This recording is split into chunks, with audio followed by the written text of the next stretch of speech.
Video tersebut diunggah oleh akun Instagram milik @pijahmuhammad3. Seorang guru terlihat menggunakan nebulizer atau sejenis alat bantu pernapasan saat mengajar di dalam kelas.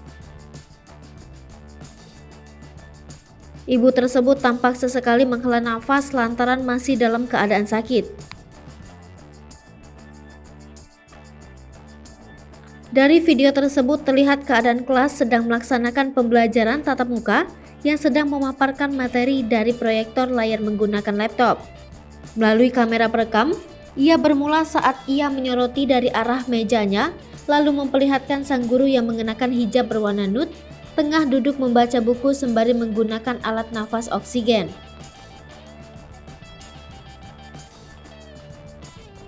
Dengan keterbatasan kondisinya tersebut, sang guru berusaha untuk memberikan ilmu kepada siswa-siswinya yang ada di sekolah.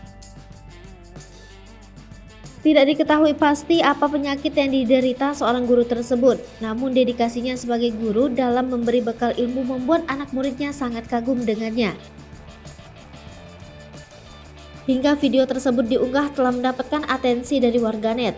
Banyak dari mereka yang turut memberikan doa untuk sang guru yang tidak berhenti mengajar meski sedang dalam kondisi sakit.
Lipopo TV, jangan lupa komen, like, dan subscribe, serta tonton terus berita-berita terupdate lain